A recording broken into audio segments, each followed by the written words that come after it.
নমস্কার, আমি অনন্যা। আবারও চলে এসেছি রান্নাঘরে। আপনাদের ভালোবাসা আমার অনেকটাই এসছে।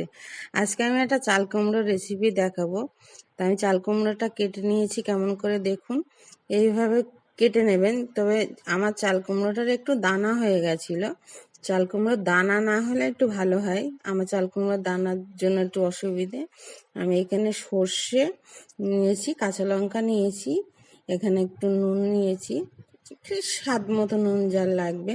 এখানে সামান্য একটু হলুদ নিয়েছি, আর এখানে একটু দেখুন সর্ষের তেল নিয়েছি। আপনারা সাদা তেল নিলে সাদা তেল ইউজ করতে পারেন, কোনো অসুবিধা হবে না। এখানে সামান্য একটু চিনি নিয়েছি। এবারে আমি দেখাচ্ছি যে আমি সর্ষেটা বেটেছি, মানে আমার কতটুকু বাটনা হয়েছে। আর এখানে আমি ওই একটু ম্যারিনেট করব বলে হালকা একটু হলুদ গুঁড়ো মাখিয়ে নিচ্ছি। আর মানে একটু তো স্বাদ লাগবেই, ওই জন্য স্বাদের জন্য সামান্য একটু নুন দিয়ে দিচ্ছি, যে একটু যাতে স্বাদটা লাগে, না হলে তো একটু অসুবিধা হয়। আর টেস্টটা একটু ভালো আসবে এই জন্য। আমি হাত দিয়ে দেখুন একটুখানি মাখিয়ে নিচ্ছি। মাখিয়ে নিয়ে আমি এবারে পুর মতো ভরবো সর্ষেটা। ওই যে একটুখানি চেলা করে নিয়েছি না, ওই চেলার মধ্যে হালকাভাবে পুর ভরতে থাকবো আস্তে আস্তে। আপনারা দেখুন আমি কেমনভাবে পুরটা ভরছি। সর্ষে আপনারা যদি না খান তাহলে পোস্তও দিতে পারেন। এখন পোস্তর অনেক দাম বলে এটা সর্ষে দিয়ে রেসিপিটা নামিয়ে দিলাম। তবে ইচ্ছা করলে পোস্ত দিয়ে করলে বেশি ভালো হয়। তিল দিয়ে করতে পারেন, তিলও ভালো লাগে খেতে। তবে আমি সর্ষে দিয়ে করেছি। আজকে সর্ষে দিয়ে খাবে বলেছিল আমার ছেলে, সেই জন্য আমি আজকে সর্ষে দিয়ে রেসিপিটা করছি। তবে আমি যেভাবে পুরটা ভরছি আপনারা দেখুন, এই পুরটা এইভাবে ভরে নিলে মানে ভালো হয়।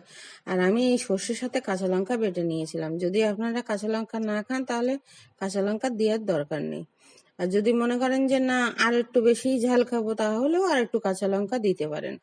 আর এখানে বলে রাখি যে পুর ভরতে ভরতে কথা বলছি, যে ইউটিউব থেকে যারা দেখছেন তারা সাবস্ক্রাইব করে দেবেন। আর যারা আমার ফেসবুক থেকে দেখছেন তাকে ফলো করবেন, একটু কমেন্ট করবেন, লাইক করে আমার পাশেই থাকবেন। আশা করি আমারও ভালো লাগবে যে আপনারা আমার ভিডিও দেখছেন, এবং এটা আনন্দ লাগছে যে আমার এগুলো পুর ভরা হয়ে গেছে। আমি সব পুর ভরে নিয়েছি। পুর ভরার সাথে আপনাকে দেখালাম যে আমি 6 পিস করেছি, কারণ আমার বাড়ির মেম্বার খুবই কম। আমার ছেলে আর আমি দুজনে আর কি খাবো, সেই জন্য 6টা নিয়েছি। আপনারা ইচ্ছা হলে বেশি করতে পারেন বা কমও করতে পারেন। আর এখানে সর্ষের তেল দিয়েছি। আপনারা যদি মনে করেন যে না সর্ষের তেল খাবো না, সাদা তেল আপনারা ইউজ করতে পারেন, কোনো অসুবিধা নেই তার জন্য। আর একটা জিনিস কি, এমনি সবসময় মনে রাখবেন যে যে রান্নাটা করছি সেই রান্নার ভেতরে একটা মন থাকে, সেই মনটা দিয়ে রান্নাটা আপনাকে করতে হবে। তা রান্না মানেই তো মন। আর এখানে আমরা গল্প আড্ডা সবই করি, হাতের কাজ করি, এখানে গল্পও করি। অনেক গল্প করতে থাকি, খুব মজাও হয়। আমি আবার চুপ করে থাকতে পারি না, খুব কথা বলি। আমি এখানে ওগুলো সব দিয়ে চাপা দিয়ে দিয়েছি। দিলে কি হবে, একটু সেদ্ধ, খুব তাড়াতাড়ি সেদ্ধ হয়ে যাবে। দেখুন আমার এটা আমি এইবারে উল্টাবো। উল্টে মানে আর একটা পিঠটা ভাজা করব। সামান্য একটু তেলের মধ্যে একটু সর্ষে টর্ষে বেরিয়ে যায়, কিন্তু ওটা কোনো ব্যাপার না, ওই তেলটা দিয়েও ভাত মেখে খাওয়া যায়।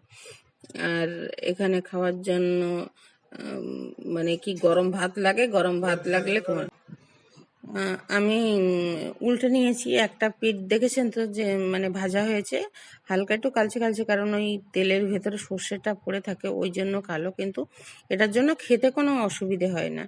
আর যে কড়াতে একটু হালকা হালকা তেল পড়ে থাকবে, এই তেলটা আপনারা ভাতের সাথে মেখে খেতে পারেন।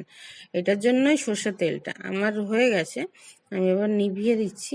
নিভিয়ে আপনাদের এবার দেখাচ্ছি যে কিরকম হয়েছে। এই যে এটা কিন্তু গরম ভাত দিয়ে খেতেই খুব ভালো লাগে।